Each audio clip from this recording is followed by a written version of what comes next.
Hola, ¿qué tal? ¿Cómo están?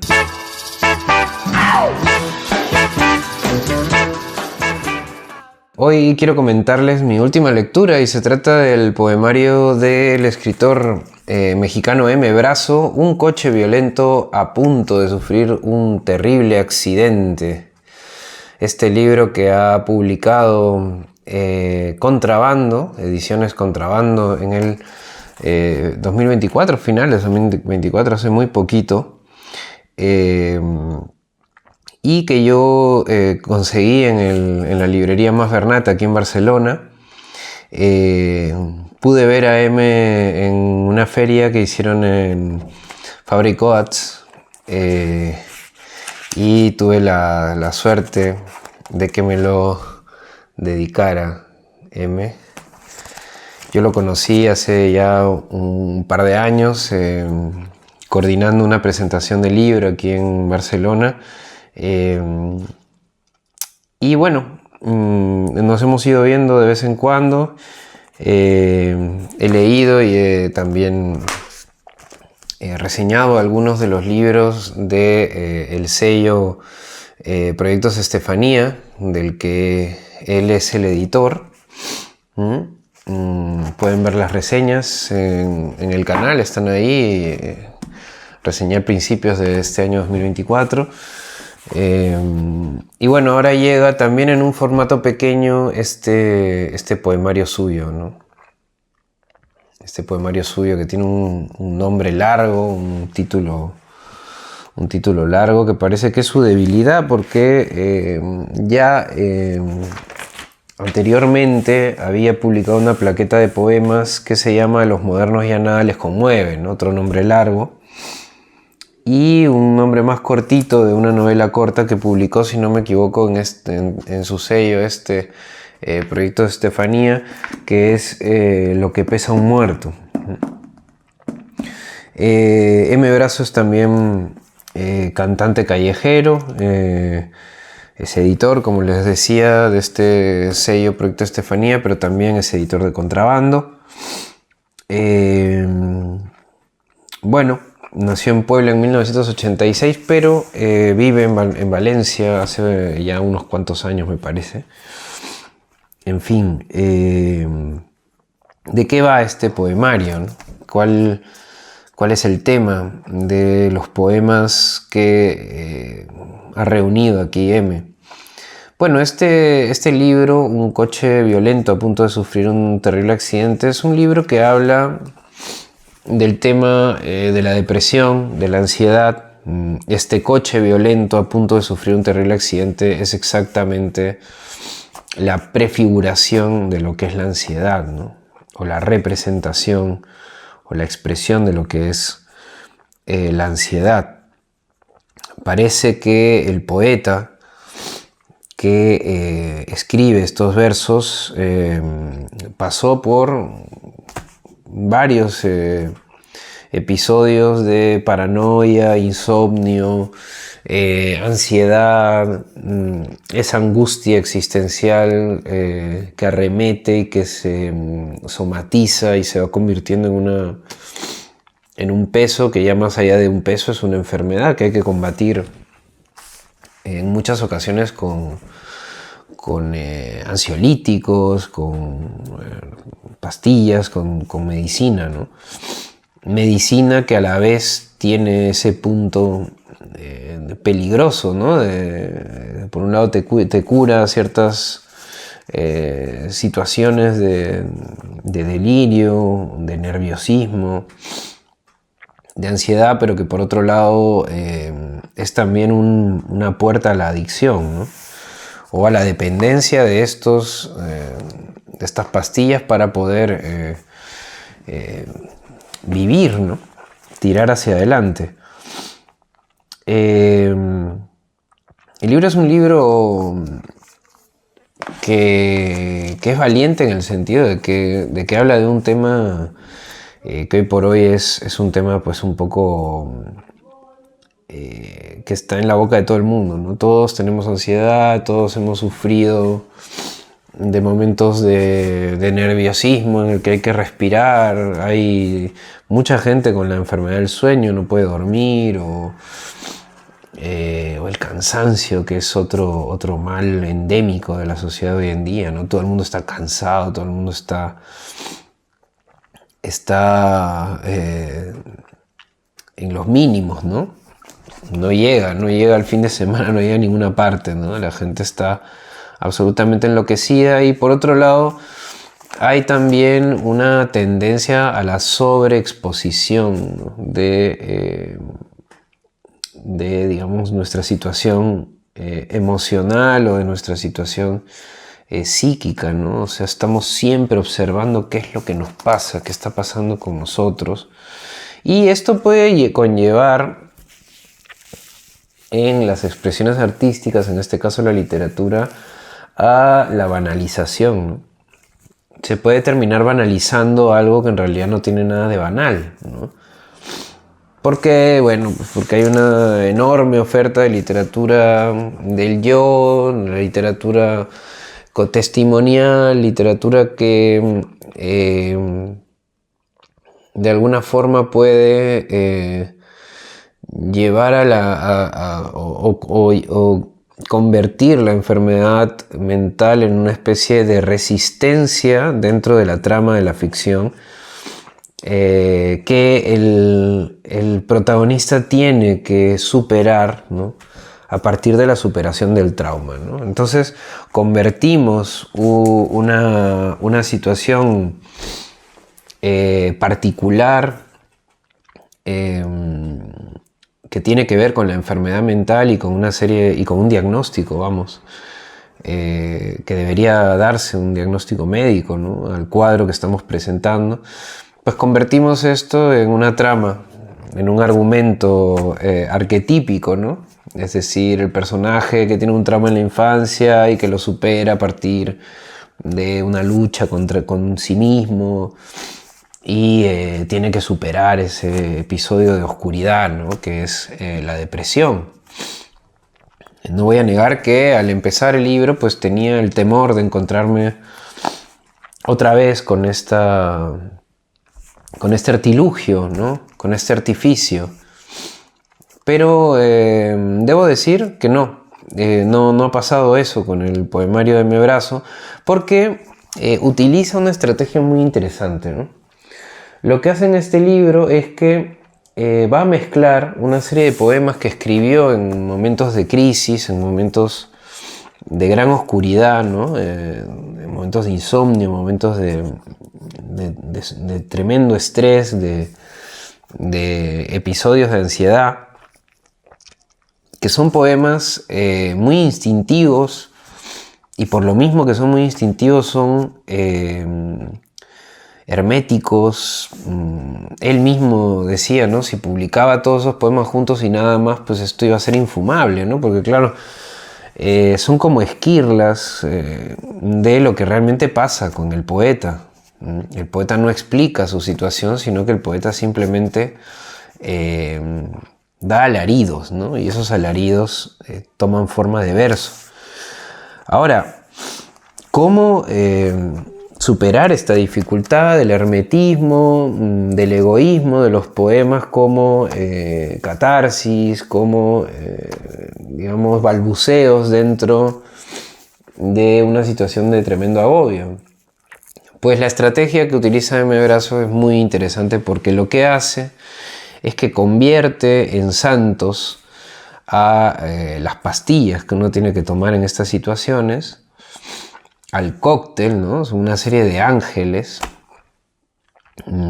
mensajeros de por lo visto, un dios superior, el dios de estas pastillas, que es el diazepam, ¿no? Entonces se genera ahí una trinidad química, ¿no? Que permite al poeta acompañar los poemas más viscerales de una serie de plegarias, ¿no?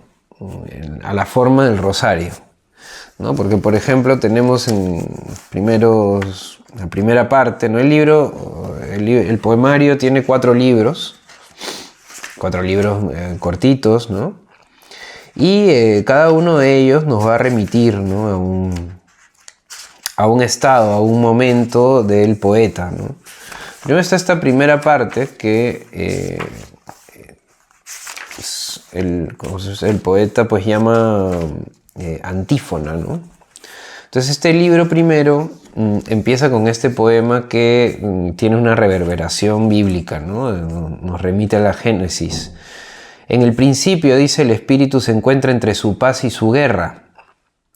El pensamiento no tiene forma. Las tinieblas cubren el abismo. Entonces el soplo del diazepam se mueve debajo de la lengua y dice, hágase el sueño. Y ve que el sueño es bueno y el diazepam separa el pánico de la noche, y al pánico lo llama silencio, y a la noche la llama memoria, ¿no? Y esta primera división, ¿no?, de este Santo Padre, que es el diazepam, es ya bastante interesante, ¿no? Porque dice pánico, silencio, y la noche memoria, ¿no? Es decir, el pánico, el silencio no es la calma, no es la quietud, no es el estoicismo, ¿no?, sino que es el pánico. Y la noche es la memoria, ¿no? La noche es el territorio de la memoria, ¿no? Podría parecer, por lo que implica la noche, que la memoria es algo que está cerca de los sueños y de la calma o de cierta calma, pero vamos a ver a lo largo del poemario que esto no es así, ¿no? Más bien, la noche es también el ruidero, ¿no? Es el momento en el que se genera ese ruido sordo, ese batiburrillo de voces que son esa memoria que debería ya haberse olvidado, ¿no? Entonces, estos poemas más, digamos, bíblicos, como por ejemplo ruega por nosotros al Prazolam, madre de nuestro sueño, virgen del temblor, esperanza nuestra, se van a ir intercalando con estos otros poemas que yo les decía, ¿no?, más viscerales, más intuitivos, más de auxilio, ¿no? El silencio es una masa tendida sobre el cuerpo y trama cables de angustia que no se sienten a simple vista, ¿no? Ahí tenemos estos poemas que son rasgos, ¿no?, de la tremenda crisis del poeta. Y luego, bueno, las va acompañando nuevamente con estas otras plegarias, de las cuales me gustaría rescatar una, que es la del Orfidal, ¿no? Esta tiene un verso que es fantástico, ¿no?, que es: ruega por nosotros, Orfidal, dice, virgen soñada, sangre redentora. Y tenemos un poco digamos, la forma barroca de la plegaria, pero tiene este último verso que me parece fantástico, ¿no? De nuestra flor el rocío. Fíjense ustedes que el orfidal, que es el lorazepam, es un ansiolítico, es un amnésico, un sedante, un hipnótico, un anticonvulsivo y un relajante muscular, ¿no? Se utiliza para trastornos de ansiedad. Es una pastilla que no se usa de una forma, digamos, prolongada, sino que es para determinados momentos del cuadro depresivo, y que por lo tanto también se utiliza en episodios de síndrome del intestino irritable, en la epilepsia y en el insomnio, ¿no? Entonces este artefacto tan potente, ¿no?, fíjense cómo lo convierte M-Brazo en el rocío de nuestra flor, ¿no? Y esa flor, nuestra flor, ya no es esa flor de jardín, ¿no? No es esa rosa, sino que es más esa flor como herida, ¿no?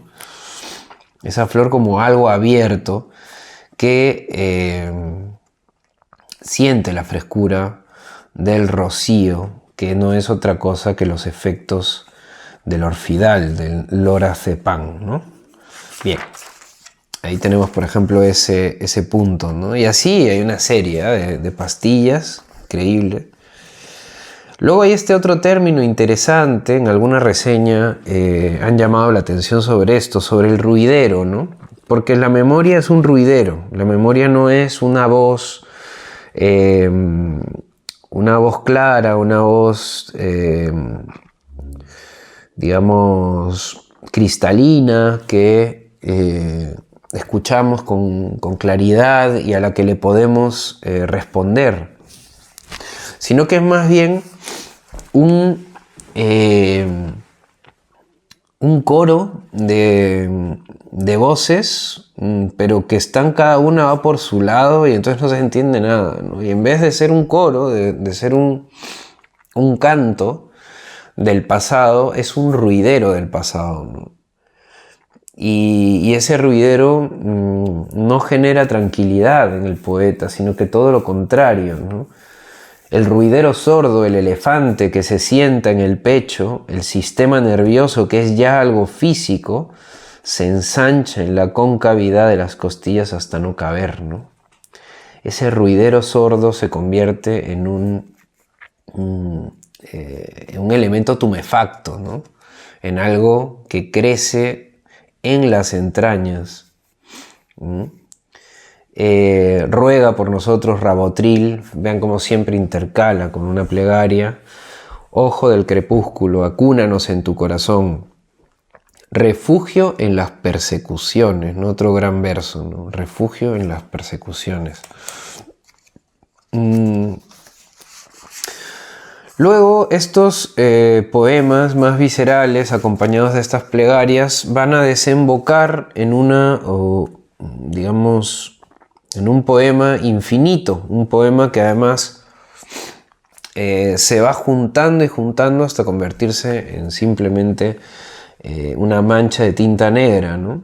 Con lo cual también este poemario tiene poemas más gráficos, ¿no? Podemos ver realmente lo que pasa, ya no por lo que nos dicen las palabras, sino por lo que pasa con las palabras en el papel, ¿no? Ocurre el sueño, ¿no? Una barca flotando sobre la piel del océano donde no ocurre nada, y aunque se escucha el rumor del oleaje silbando el llanto de nuestras madres, en el pairo y la deriva nos quedamos quietos, y a pesar del Leviatán tenemos la impresión de que toda esta oscuridad nos abraza como el vientre a su hijo. Y así sigue hasta que llega a ocurre el sueño, gracias a Diazepam ocurre el sueño, bendito sea Diazepam, ocurre el sueño, y así el poema se va multiplicando, ¿no? Como ese ruidero, ¿no? Entonces el poema, que es ese bálsamo del poeta, esa arma que utiliza para luchar en contra de lo que está ocurriéndole, se vuelve hacia sí mismo como un ruidero, ¿no? No hay salida, ¿no? Entonces en esta primera parte no hay salida, ¿no? Y en la segunda parte, un coche violento a punto de sufrir un terrible accidente, hay búsquedas ya de explicaciones. El poeta empieza a buscar, ya no a describir el estado de la cuestión, su desesperación, sino a buscar asociaciones que le permitan armar algo, ¿no? Crear algo en el vacío. Y ahí está el desarrollo de la idea que va a desencadenar la tercera parte, ¿no? Que es esta idea de la memoria, ¿sí? La memoria que era la noche, la memoria que es el ruidero, la memoria que se entretiene clavando alfileres en las sienes, pero que la memoria es además el padre, la sombra que hablaba a veces, ¿no? Que a veces decía algo, la sombra que se va en un Volkswagen Sedán para no volver, ¿no?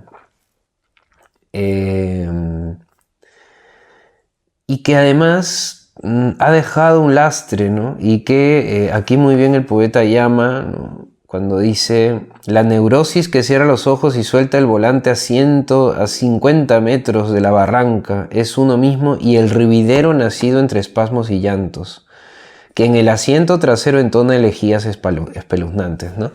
Ese abandono del poeta es también tiene un lastre que es estos poemas de lamentación que están en el asiento de atrás de ese coche que es la ansiedad, ¿no?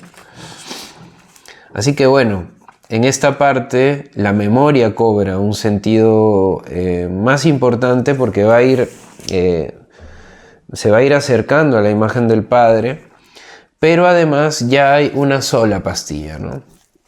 Ya no hay estos ángeles mensajeros, estos rabotriles, estos orfidales, etcétera, sino que ahora es el mismo Dios de la química antidepresiva la que cobra mayor, o el que cobra mayor protagonismo, que es el diazepam, ¿no? Tu cuerpo, diazepam, es el muro que impide a la piara del mundo meter su pezuña en el nervio de nuestras cabezas, ¿no?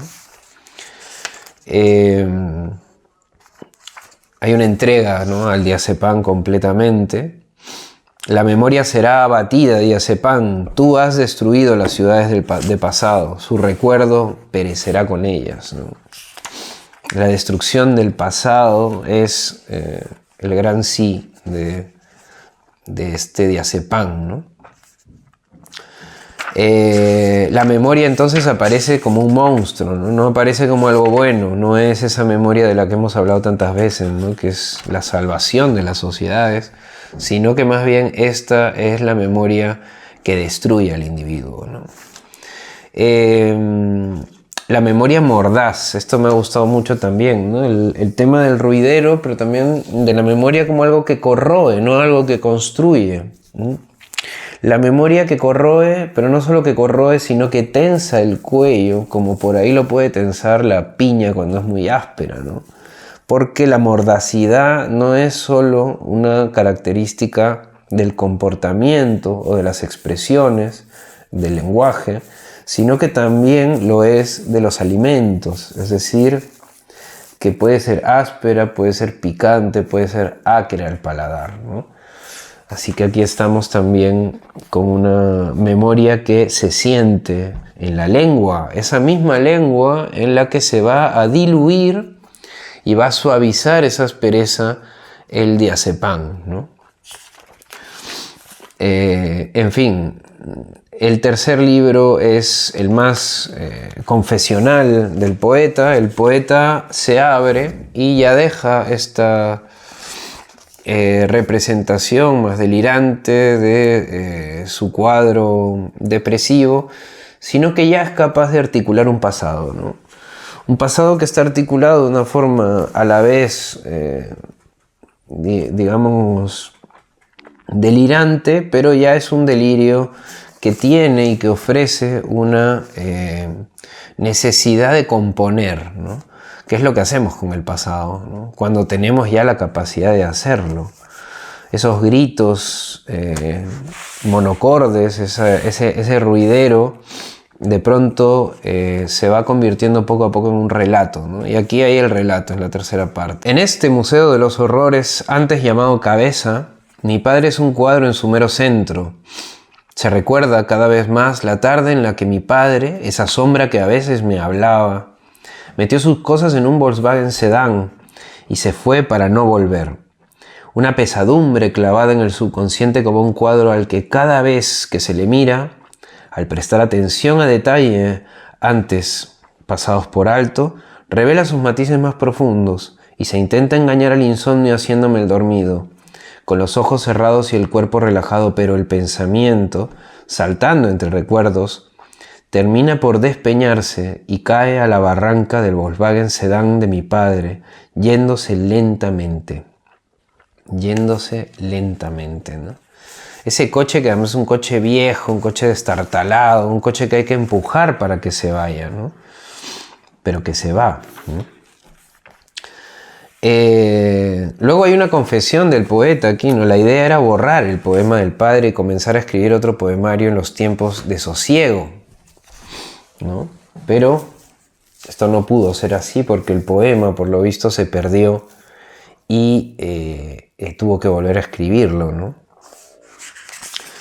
En fin, luego llega el último libro, un libro más lúdico, con algo de humor por el tema de que en cierta manera vemos cómo ironiza, ¿no?, el poeta a través de rescatar algunos elementos característicos del Apocalipsis, ¿no? Hay un elemento en el Apocalipsis que es muy importante, que es esta espada de fuego, ¿no? ¿Qué es la espada de fuego, ¿no? La capacidad que tiene el Cristo, ¿no?, para discernir, para corregir y para juzgar, ¿no? La espada además aparece en la Génesis, ¿no?, ya como un arma que se mueve casi como un molino para proteger el acceso al árbol de la vida, ¿no? Y qué curioso que en este poemario,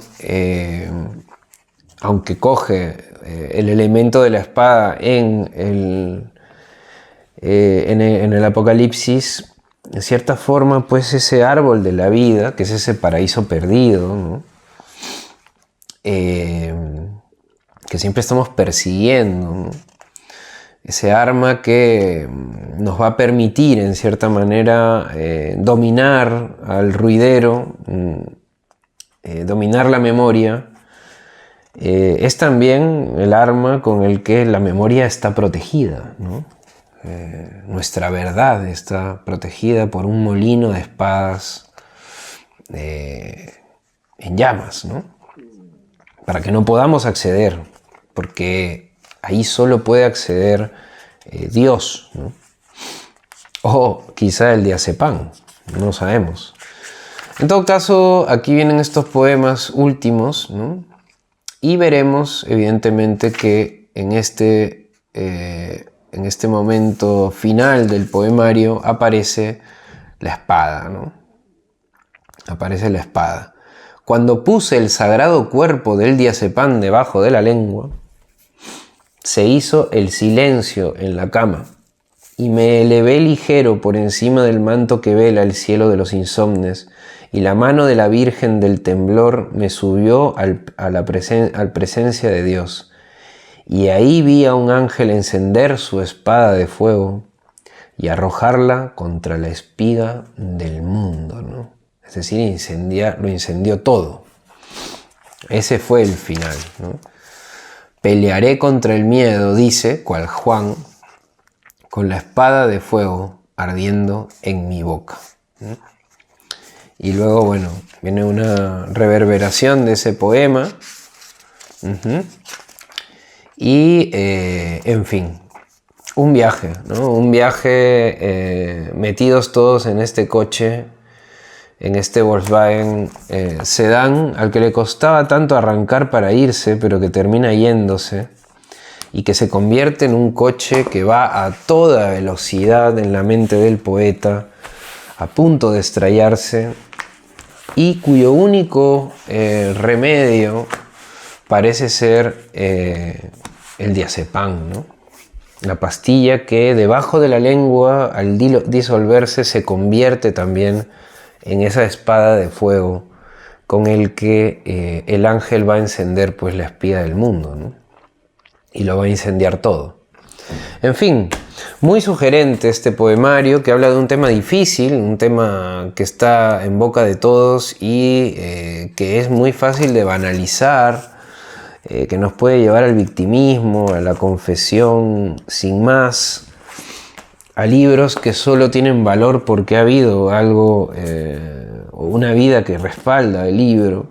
Pero aquí hay mucho más que eso, ¿no? Hay también una vocación de crear una expresión artística para poder retratar lo que por lo visto fue un episodio de la vida de M, y que con mucha generosidad y arte y cuidado ha reunido en este libro un coche violento a punto de un terrible accidente, de sufrir un terrible accidente. Son largos los nombres de los poemarios de M. Brazo, que justamente decía, ¿no? Tiene ese poemario, el primero, esa plaqueta que se llama A los modernos ya nada les conmueve. Él decía que en ese poemario hay un poeta, o escribe un poeta fresco, un poeta joven, un poeta que tiene destino, que está entusiasmado con el arte, con la música, con los libros, con la vida. Y en cambio, en este libro, más bien podemos encontrarnos con un poeta amargado, un poeta adulto, un poeta que se está haciendo viejo, y un poeta que más que mirar el futuro, mira el pasado, ¿no? Revisa el pasado, huye del pasado, y en esa huida también lo enfrenta, ¿no? Aquí estamos, seguimos leyendo.